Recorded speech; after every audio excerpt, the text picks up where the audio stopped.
Joining me now to discuss this, Victorian Liberal Senator and of course now the spokesman for the campaign headquarters for the Coalition, James Paterson. Well, you have moved yourself out here, as has the Coalition, because you know that seats like this in Western Sydney are your pathway back to government. That's exactly right, Peter. It'll be communities like Western Sydney, but also all across our home state of Victoria that'll be absolutely decisive in this election. And I think it's particularly the case of Victoria because they're suffering under not just one very bad Labor government, but two very bad Labor governments. And that's a terrible combination that's had terrible consequences for Victorians.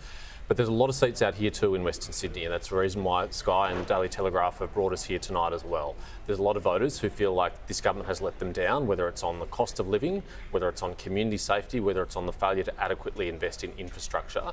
And they feel the impact of bad governments on their lives. It makes a material difference. They sit in traffic for longer. They can't afford the groceries they used to be able to. They struggle to pay their electricity bill. Elections have real consequences for Australians like that. And it's very important for politicians like us to come and meet them where they are, hear for them direct tonight and address their concerns. I was just speaking to Di Lee. She's out this way, as you know, and she said that work from home is just not an issue. Her voters are the engine room in factories and shops, and they work outside the home. Yeah. As a campaign strategist, someone close to Peter Dutton, regardless of how the room scores him tonight, what do you want to see? Well, I just want Peter to have the opportunity to connect with the audience here in the room, to answer their questions, to show the agenda that he has to solve the problems in their lives, the positive agenda that he's got, and also to connect with the audience at home.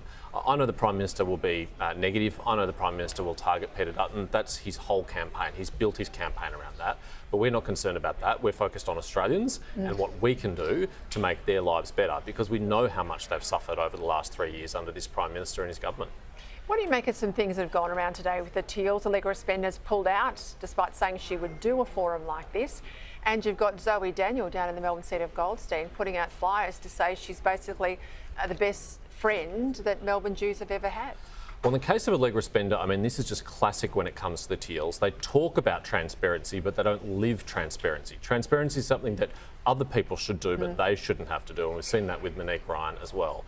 When it comes to Zoe Daniel, I mean, that pamphlet was one of the most patronising things I have ever seen, completely tone deaf, lecturing the Jewish community about all the things she's done for them, including in completely unrelated areas of public policy that don't go to the core issues that concern Australian Jews at a moment like this. We're living in the worst anti-Semitism crisis our country's ever seen.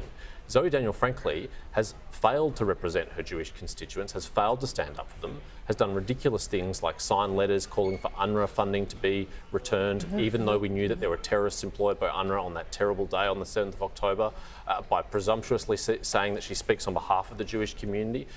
No wonder there are so many Jewish volunteers on Tim Wilson's campaign in Goldstein who are so desperate to get rid of Zoe Daniel. Let's talk about the Port of Darwin, because when he was opposition leader, Anthony Albanese said, I will take it off the Chinese and put it back in Australian hands. When he's Prime Minister, he gets a report that says, don't have to do anything, so he decides not to do anything. He leaves it there.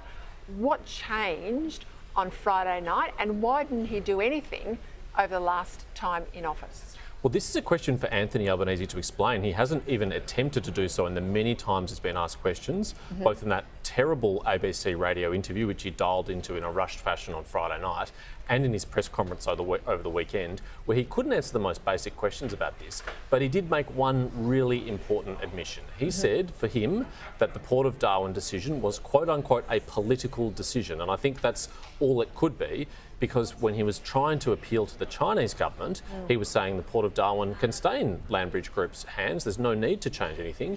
And right now, before an election, when he hears that the opposition leader is about to make an announcement, well, he rushes out an announcement of his own. So I think we can see what this is. It's just politics for Anthony Albanese. What about his inner sanctum? You've got this banned lobbyist, and now we see the return of the ghost of Daniel Andrews.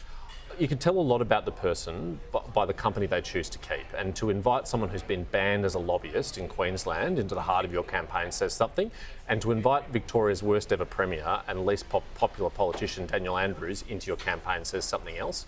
And the fact that he wouldn't be upfront about that reflects very badly on the Prime Minister. He was asked by your Sky colleague Trudy McIntosh at a press conference today about this. He just completely ignored the question. He won't be upfront and honest because I think he knows that Victorians would be horrified by the idea that Daniel Andrews is close to his campaign, close to him providing advice because of the shocking damage he's done to our state.